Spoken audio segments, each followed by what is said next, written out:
Ok.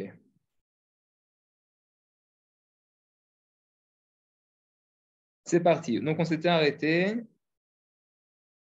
je crois, au point 19. 19. Si deux personnes marchent dans le désert et que seul l'un d'eux a suffisamment d'eau pour survivre, celui-ci n'est pas obligé de la partager, car sa survie prime sur celle de son prochain. Ok, donc ça c'est ce qui est écrit dans la Gemara. Attendez, j'ai perdu le point. C'est écrit dans la Gemara de Baba Metzia. Il y a deux avis par rapport à ça. C'est-à-dire on a un cas ici, deux personnes qui marchent dans le désert. Il n'y a qu'une seule gourde pour les deux personnes. Et donc, si les deux personnes boivent, il n'y aura pas assez d'eau et donc les deux personnes vont mourir. Et donc, il faut absolument qu'une seule personne boive l'eau pour pouvoir survivre. Et donc là, la Gemara, enfin, il y a deux avis. Et la Gemara tranche comme l'avis de Rabbi Akiva, si je me rappelle bien, qui nous dit que la personne à qui appartient cette gourde doit boire l'eau et ne pas la partager avec son ami. C'est intéressant de voir que le deuxième avis est tout à fait contraire. Le deuxième avis dit que les deux devront boire de l'eau et les deux vont mourir. Et aucun des deux ne verra la mort de son prochain. Ça veut dire qu'en fait, on doit partager l'eau. Même si l'eau elle appartient à une seule personne, on doit la partager, même si le prix est que les deux personnes meurent. Alors, il y a certains commentateurs qui ont dit que c'était l'avis, je ne sais pas du christianisme, mais peut-être l'avis de Jésus, parce que l'avis dans la Gemara, celui qui dit cet avis-là, il s'appelle Ben Petora, et il y en a qui ont fait un rapport avec Jésus. En tout cas, on voit ici que la bonté, la chemla, comment on dit la chemla en français, la bonté et le fait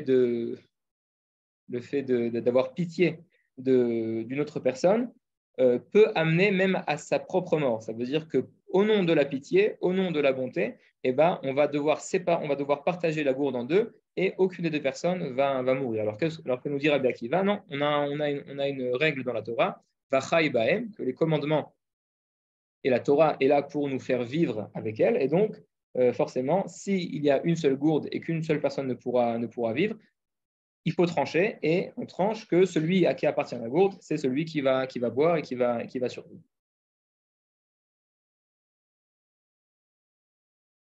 20. Maïmonide écrit « Bien que certains péchés soient plus graves que le meurtre, aucun n'est aussi destructeur pour la société que celui-ci.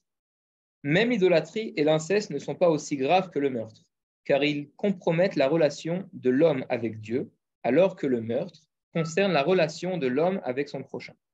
Quiconque commet ce péché est un scélérat et toutes les bonnes actions accomplies durant toute sa vie pèsent moins que cet acte et ne pourront le sauver du jugement. » C'est une citation de Maïmonide donc qui vraiment appuie la gravité du meurtre. Bien sûr, on ne parle pas ici du meurtre avec inattention. Vous savez qu'on a deux sortes de meurtres. Il y a le meurtre avec intention, donc c'est de ça que parle Maïmonide ici. On a le meurtre avec inattention, qui a été fait sans attention. Et donc la Torah nous dit qu'en ce cas-là, en cas de meurtre fait intentionnellement, la personne, le meurtrier, devra s'enfuir dans une ville de refuge. Il y a 3 villes de refuge en dehors d'Israël et 3 villes de refuge en Israël. Bon, il y a encore d'autres villes tout autour, mais il y a 6 villes principales.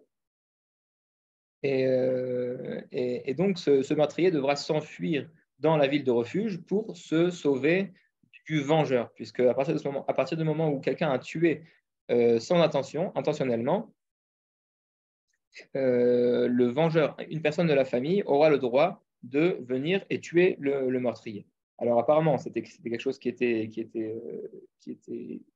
fait dans la société antique. À partir du moment où il y avait quelqu'un il y avait un meurtrier, alors une personne de la famille se levait et vengeait le mort.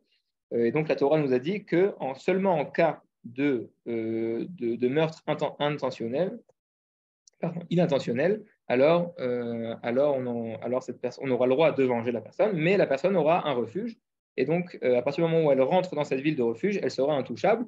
Jusqu'à quand elle reste dans la ville de refuge, quand le meurtrier reste dans cette ville de refuge, la Torah nous dit jusqu'à la mort du Kohen Gadol, du grand pontife. Donc, toute la question qui se pose, c'est qu'est-ce qu'a fait le grand pontife pour que sa mort soit le jour de la libération des meurtriers inintentionnels.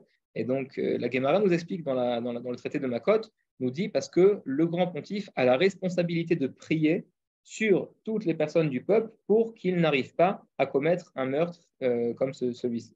Et donc, si un meurtre comme celui-ci a été fait, c'est parce que le Kohen Gadol n'a pas assez prié pour son peuple, et donc c'est pour ça que le jour de sa mort, ce sera le jour de la libération. Enfin, la libération des meurtriers sera le jour de la mort du Kohen Gadol, puisque à ce moment-là, on change de pontife. Mais ce n'est pas ici le sujet. Ici, on parle de quelqu'un qui a commis un meurtre avec intention. 21. Il est interdit de porter atteinte à autrui, homme ou femme, quel que soit son âge, par blessure, coup, séduction ou viol. 22. Celui qui frappe autrui et a fortiori un juif est appelé scélérat. 23.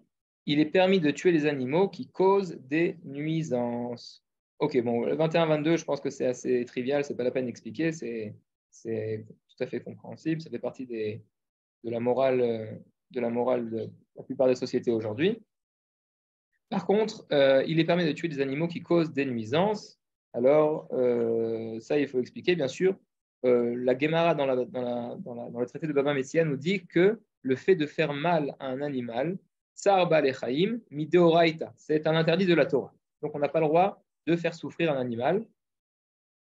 Et c'est un interdit de la Torah. Donc, celui qui fera souffrir un animal transgresse un interdit de la Torah. Maintenant, si ça vient servir l'homme, donc ici, ça cause des nuisances, alors ça ne sera pas seulement autorisé, mais ça sera une mitzvah, ça sera un commandement positif de le faire, puisque ça peut être dangereux pour l'homme. Donc ici, on voit bien qu'on garde, encore une fois, le niveau. Il y a l'homme, il y a l'être humain, et en dessous, il y a les animaux. Bien sûr, on n'a pas le droit de faire souffrir les animaux, mais on garde bien la différence entre les deux degrés. Ce n'est pas la même chose. D'ailleurs, c'est intéressant de voir que le Ramban Nachmanide explique que cette différence a été appuyée après le déluge. Puisqu'on voit qu'avant le déluge, l'homme n'avait pas le droit de consommer de la viande animale, n'avait pas le droit de tuer un animal pour le consommer. Et après le déluge, Dieu ordonne à Noé, Dieu permet à Noé de consommer de la viande, de chasser des animaux pour pouvoir les manger. Et Maïmonide nous explique que c'est justement le déluge qui a permis qui a demandé, on va dire, cette précision de différence entre les deux niveaux, puisqu'avant le déluge, la Torah nous dit pourquoi le déluge a été amené sur la terre, puisque Ishrid Kol Basar et Darko al Haaretz, parce qu'il y avait de la corruption dans le monde, et le Midrash nous dit que les différentes espèces animales avaient des relations entre elles, donc entre différentes espèces, et aussi avec les hommes. Et donc, justement, pour appuyer et Nachmani nous dit que cette chose est une dérivée en fait du fait qu'on a interdit à l'homme de ne pas consommer d'animaux. C'est-à-dire que si l'homme n'a pas le droit de consommer des animaux, ça veut peut-être dire que les animaux sont au même niveau que l'homme. Et donc la Torah, pour appuyer justement cette différence, après le déluge, nous dit on a le droit de consommer des animaux. Donc bien sûr, on n'a pas le droit de les faire souffrir, mais on appuie quand même la différence entre les deux. Et donc c'est pour ça qu'on n'a pas le droit de les faire souffrir, mais si ça cause des nuisances à l'homme, alors ça sera permis, et même une mitzvah, un commandement positif, puisque par exemple, je sais pas, moi, il y a un animal qui peut être dangereux, un serpent ou alors un animal féroce qui rentre dans le village, ça peut être dangereux et donc il sera permis de le tuer. 24. Il est interdit d'infliger des souffrances à des animaux sans raison valable. Ok, donc ici on voit aussi l'autorisation de procéder à des tests laboratoires sur des souris par exemple. Ça veut dire que si ça vient pour servir l'homme, encore une fois, on a inventé un médicament, il faut le tester parce qu'on ne peut pas tester sur des êtres humains, donc il faut qu'on le teste sur des animaux. Et donc là, ce n'est pas sans raison valable, puisque, encore une fois, il y a une différence de niveau. Et donc on a le droit de faire ces tests. Bien sûr, s'il n'y a pas de raison valable, ça sera tout à fait interdit. 25. Il est permis de tuer des animaux pour l'utilité de l'homme, par exemple, pour produire de la nourriture, des vêtements, pour la recherche scientifique, voilà, le Rav écrit ici en toutes lettres, ou toute autre fin utile, à condition de ne pas les faire souffrir par cruauté. 167, voilà, Talmud Bavli, sur le récit de Rabbi Chia, Kisur, Shulchan Aruch. Ok, donc encore une fois, à partir du moment où il y a une utilité pour l'homme, on aura le droit, mais bien sûr ne pas le faire avec plaisir. On le fait parce qu'on n'a pas le choix, parce qu'on n'a pas d'autre solution, mais il ne faudra pas prendre plaisir à le faire et pas le faire par cruauté. Ok, donc là on a terminé les commandements obligatoires pour les noakides, et là on passe au comportement recommandé, par rapport encore une fois à la préservation de la vie humaine, préservation de la vie animale aussi, etc. 26. Certains interdisent aux noakides la castration des êtres humains ou des animaux mâles. Cette opinion n'est pas unanime. Ça veut dire que pour les juifs, c'est un interdit. On n'a pas le droit de castrer un animal. Par contre, pour les noakides, ce n'est pas un interdit qui est formel. Et donc, il y a une controverse entre les rabbins. Est-ce que cet interdit de castrer un animal ou un être humain est pour aussi un noakide? Et donc, le Rav ici nous dit que cette opinion n'est pas unanime. 169, où nous on dit ce que le Rav écrit. Non, le Rav ramène les deux avis, mais ne tranche pas ici. Bon, alors encore une fois, ça dépendra du besoin. Si c'est seulement, pour que le chien ne. Ça dépend. Si c'est la loi dans le pays, alors il faudra la respecter et bien sûr castrer l'animal, par exemple. Mais si la loi n'oblige pas la castration du mâle et que c'est seulement pour que le mâle ne se reproduise pas, alors il faudra réfléchir à d'autres solutions avant d'arriver à cette solution. 27. La morale naturelle impose de sauver son prochain d'un danger. Donc il y a un passouk qui nous dit Lo ta'amod al dam re'echa. Tu ne te tiendras point sur littéralement sur le sang de ton prochain. Ça veut dire que, et donc là, de là, la Gemara apprend, le Midrash apprend, qu'il faudra s'efforcer de sauver son prochain qui est en danger. Et donc, si on voit une personne qui est en train de se noyer dans la mer, alors il faudra aller la sauver. On apprend aussi que c'est pour sauver aussi l'argent de son prochain, les biens de son prochain. On voit par exemple un des biens de son prochain qui file dans la mer, alors il faudra aller, bien sûr, sans prendre de danger. Mais on aura un commandement positif d'aller prendre cet objet et de le restituer à cette personne. Et la Guémara apprend aussi l'obligation d'aller, comment on dit, une édoute, c'est d'aller témoigner au tribunal, puisque si par exemple, on va dire, Monsieur Dupont doit de l'argent à Monsieur Durand, en hébreu on dit Shimon et Lévi, enfin quand on prend l'exemple on dit Réhouven et Shimon, donc là j'essaie de prendre des noms français, donc Monsieur Dupont qui doit de l'argent à Monsieur Durand, et Monsieur Durand a un témoin comme quoi donc Monsieur Dupont lui doit de l'argent, et ce témoin ne veut pas aller témoigner au tribunal, alors en fin de compte il entraîne que Monsieur Durand perd son argent. Et donc la Torah apprend aussi de ce verset l'obligation d'aller témoigner au tribunal justement pour restituer l'argent au propriétaire. Parce que dam en hébreu, le sens premier, c'est le sang, donc c'est vraiment la vie de son prochain, mais il y a aussi le mot damim. Damim, c'est l'argent, ce sont les pièces. Et donc de là, le Midrash apprend que même pour sauver l'argent de son prochain, alors il faudra s'efforcer de le faire. Bien sûr, il ne faudra pas prendre de danger, et si quelqu'un ne sait pas nager, il n'y a aucune raison qu'il aille sauver son prochain qui est en train de se noyer, parce qu'il risque de se noyer, enfin, il va se noyer lui aussi. Donc faire ça, il faut bien calculer les risques. En tout cas, si c'est possible, allez le faire, c'est une grande mitzvah. 28. Un noakide qui a tué par inadvertance devrait s'exiler dans une autre ville ou un autre pays. Donc on a déjà fait l'introduction par rapport aux villes de refuge. Donc aujourd'hui, nous n'avons pas de villes de refuge, et donc c'est pour ça que le Rav propose pour un noakide qui a tué par inadvertance d'aller s'exiler dans une autre ville ou un autre pays. Lorsque les lois des villes de refuge étaient en vigueur, pour les enfants d'Israël, un résident étranger dans le pays, ger toshav, qui tue par inadvertance, y était aussi exilé. En effet, c'est une Mishnah dans le traité de Makot, dans le 2e chapitre, qui nous dit qu'un ger toshav qui a tué un ger toshav, par inadvertance, devra aussi s'exiler dans cette ville de refuge. Donc c'est pour ça que le Rav ici propose à une personne qui aura tué par inadvertance, de nos jours, nous n'avons pas les villes de refuge, d'aller s'exiler dans une autre ville ou un autre pays.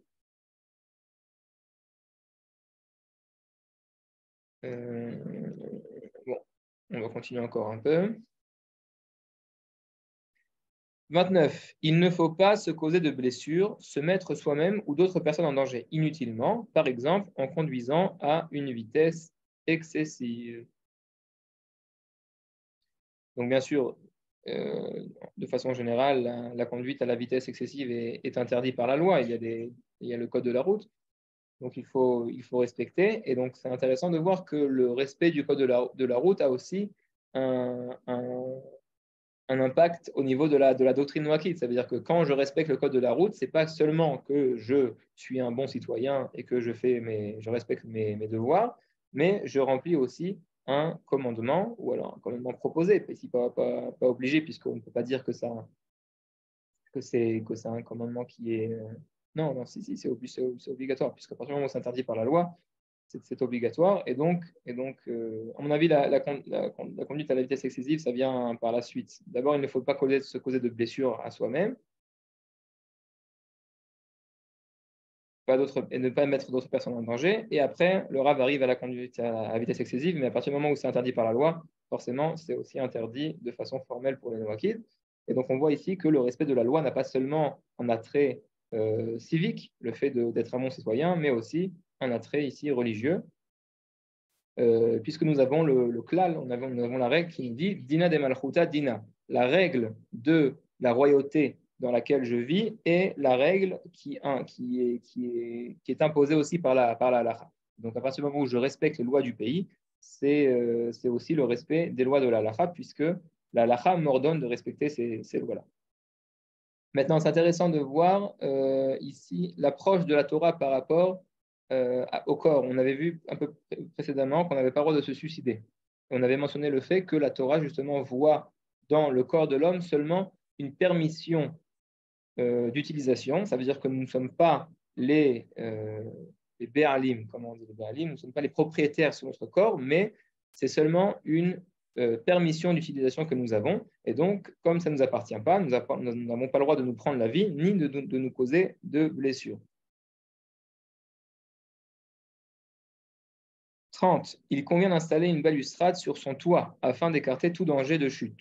De même, il faut instituer des réglementations et toute autre disposition destinée à préserver la vie. Ok, donc la balustrade, c'est un verset explicite dans la Torah qui ordonne à quelqu'un qui a construit une maison de mettre une barrière, une balustrade pour que personne ne puisse tomber. Donc on voit ici que la Torah vraiment fait attention à la vie humaine, et que chaque chose qu'on peut faire qui peut réduire les risques de mort inutiles, alors il faudra prendre toutes les mesures qu'il faut. Et donc c'est pour ça aussi qu'il faut prendre toutes les réglementations et dispositions qui sont destinées à préserver la vie. Ok, bon, on va terminer la page. Il faut veiller à ne pas déposer d'obstacles sur un lieu de passage et à en retirer tout obstacle qui risquerait de blesser des passants.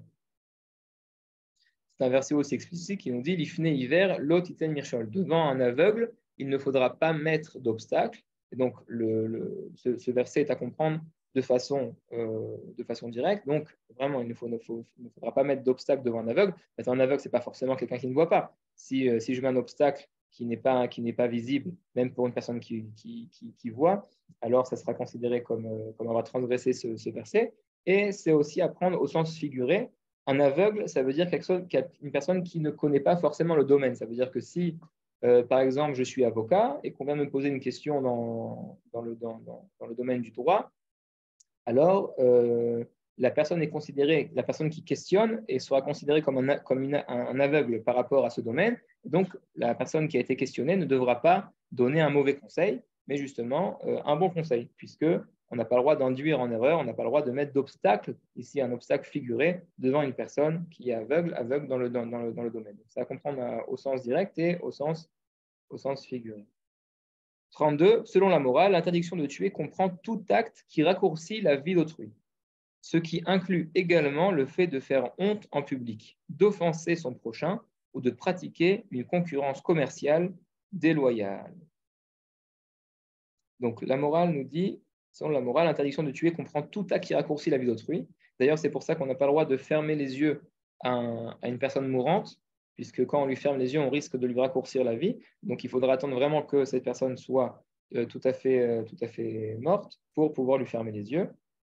Et donc, Laura nous dit que ça inclut aussi le fait de faire honte en public. La Gemara nous dit que quand on humilie une personne en public, son sang, la personne devient rouge. Et donc, on voit que tout son sang monte dans sa tête.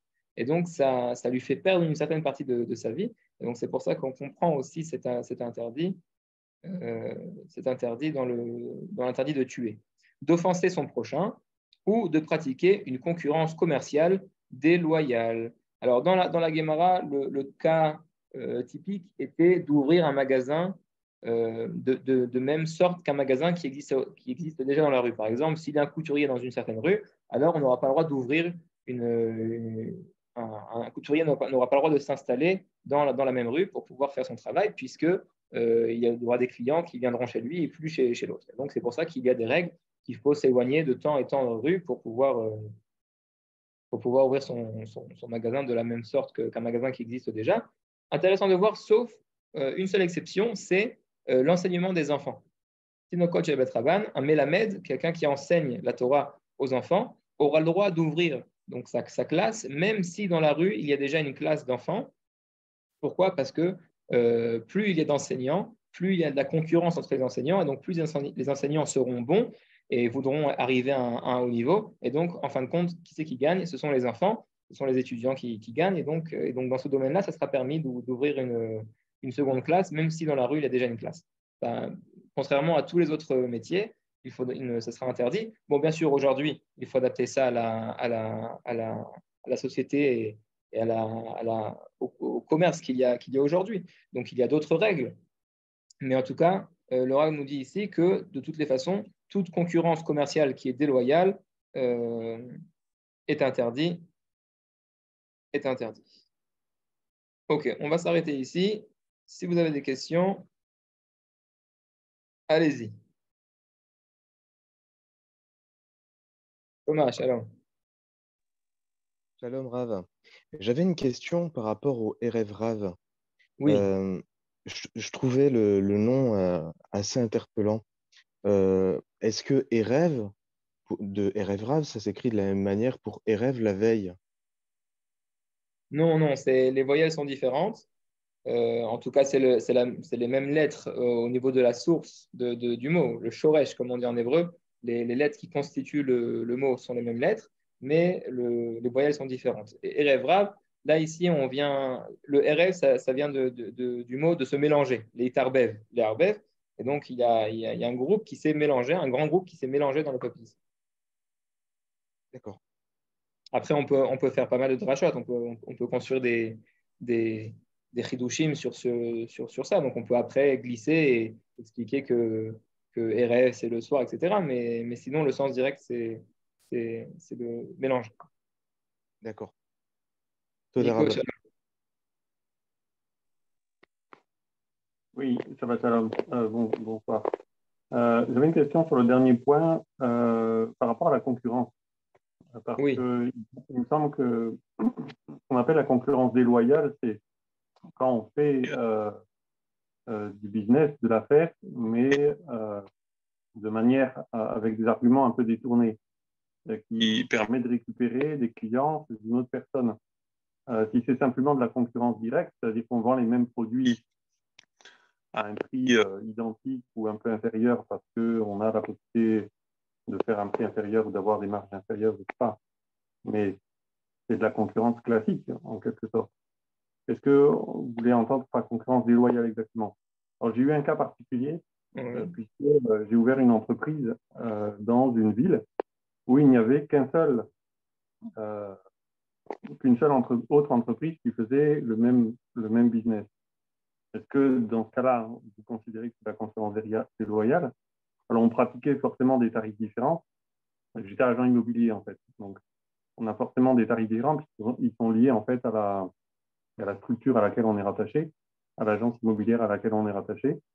Voilà. Est-ce que ça rentre dans ce cadre-là que vous aviez identifié? Qu'est-ce que vous donniez exactement comme cadre à la concurrence déloyale? Ok, alors je pense que vous avez fait une bonne distinction entre concurrence normale et concurrence déloyale. Donc aujourd'hui, vous savez, depuis l'ère contemporain avec les usines, etc., et encore à plus forte raison aujourd'hui avec l'Internet, où on peut commander chaque chose du pays qui est à l'autre bout de la planète et qui arrive en quelques jours, alors qu'avant, il fallait aller se déplacer au magasin qui était à côté pour l'acheter. Cette halakha, donc, qui parle ici de concurrence, a pris d'autres dimensions, bien sûr. Donc, encore une fois, aujourd'hui, le fait d'ouvrir une entreprise dans un endroit où il y avait seulement une autre entreprise, ça n'est pas interdit, c'est permis. Par contre, encore une fois, concurrence déloyale, c'est peut-être aller envoyer des gens pour voir quand est-ce qu'il fait des promotions et faire les mêmes promotions au même moment, etc. Est-ce que j'ai une définition exacte de ce que c'est loyal et déloyal? Non. Il faudra voir chaque cas par rapport au commerce. Ça dépend aussi de chaque domaine. Mais à partir du moment où la concurrence est déloyale, alors ça sera interdit. Est-ce que, encore une fois, je n'ai pas de définition précise. Qu'est-ce qui est considéré comme loyal, déloyal? Chaque personne avec un bon sens est censée savoir qu'est-ce qui est loyal et pas loyal. Mais encore, il faut peut-être, je ne m'y connais pas en commerce ni en économie, donc je ne peux pas vous définir ça, mais encore une fois, ce qui vous paraît, encore une fois, dans le cadre des choses qui sont encore, comme on dit en hébreu, savir. Savir, ça veut dire plausible. Merci. Lucie, shalom. Shalom Rav, j'avais une question plus particulièrement sur Pessah. Mercredi, je vais dans la famille d'un ami faire Pessah, ils sont juifs.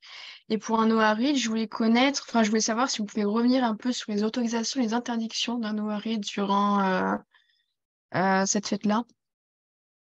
Ok, alors attendez tout de suite. Je vais vous donner la page exacte. Le Rav parle des fêtes dans la suite du livre. Attendez une seconde. Le commandement principal, c'est de ne pas manger la ficomane à la fin du repas. Ça veut dire qu'on fait le seder, on boit les 4 coupes de vin, on mange de la matzah avant le repas, et après, à la fin du repas, on termine, avant de reprendre la lecture de la Haggadah, on termine avec la ficomane, et donc ça, c'est interdit à un Noachide de consommer la ficomane, puisque la ficomane est en souvenir du sacrifice d'agneau pascal, et cet agneau pascal était permis à la consommation seulement à quelqu'un qui était hébreu et circoncis. D'accord. Donc attendez, juste, je retrouve. Ah non, alors j'ai dû sauter le chapitre. Voilà, attendez, la fête de Pessah. Je vais le mettre aussi le texte pour tout le monde. Je pense que c'est une bonne occasion, de toutes les façons, de lire les quelques lignes ici. Alors, voilà, petit 5. On est dans le chapitre. Quel chapitre on est? J'arrive pas à voir. On est dans le chapitre 13. Alors, chapitre 13, point numéro 5. La fête de Pessah qui célèbre la sortie d'Égypte est en particulier le premier soir, le Seder. Et en particulier le premier soir, le Seder comprend de nombreux commandements détaillés dans la Haggadah de Pessah. Un Noachide qui prendrait part à une soirée du Seder s'abstiendra de manger de la ficomane. Mais le reste, c'est permis. Donc, vous pouvez boire les 4 coupes de vin, vous pouvez manger le céleri. Après, chaque communauté avec sa coutume. Mais voilà, il faut s'abstenir de manger la ficomane. Et qu'est-ce qu'on entend par afikoman? Afikoman, c'est la matzah qu'on mange à la fin du repas. Ok, d'accord. Pendant le repas, on mange de la matzah, bien sûr, pour manger les salades, etc. Mais à la fin du repas, avant de faire les bénédictions de grâce après le repas, on mange un bout de matzah. Et donc, ce bout-là, on prend de la matzah qui était au milieu du plateau. Donc, ce bout-là, un noakid n'en mangera pas. Regardez la note 419, car l'afikoman est mangé en souvenir du sacrifice pascal, qui est un commandement particulier aux enfants d'Israël. Cela m'a été confirmé oralement par le Gaon Rav Avigdor Nevensal. Ok, donc voilà, c'est la seule chose à faire attention. Sinon, le reste, vous pouvez participer, vous pouvez lire la Haggadah, vous pouvez poser des questions, vous pouvez manger tout ce qu'il y a, boire les 4 gouttes de vin, manger encore une fois le céleri, etc. Seulement la ficomane, il faudra s'en abstenir. D'accord, merci.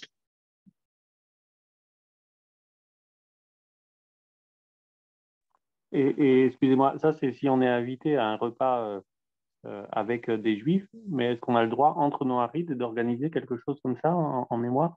Tout à fait. Le Rav a écrit dans le livre Brit Olam, dans le Sidour, donc le livre de prière Brit Olam, il y a une Haggadah de Pessah. Une Haggadah raccourcie, je pense. Je ne sais pas si c'est raccourci ou pas. En tout cas, il y a tous les détails là-bas. Je ne sais plus quelle page c'est en anglais, c'est la page 118. Je sais parce qu'on a une correction à faire dans la traduction en anglais. Donc, c'est pour ça que je me rappelle, ça s'est passé cette semaine. En français, je ne sais pas, mais ça ne doit pas être loin. Ok, je vous remercie. Attendez, si vous avez une seconde.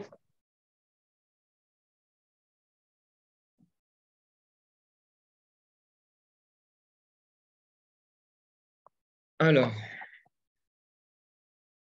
le Shabbat, prière spécifique. Attendez une seconde, je vous trouve.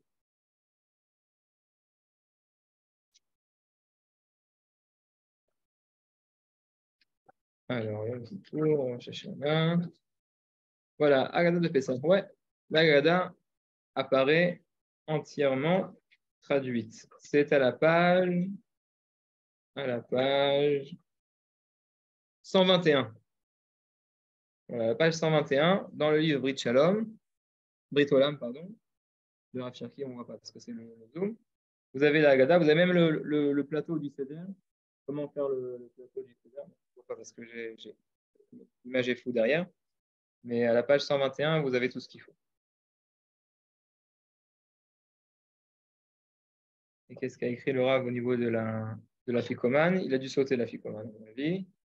Shulchan Aruch, le Birkat Hamazon. Ouais, vous voyez, la ficomane n'apparaît pas ici. Ok. Donc, 121.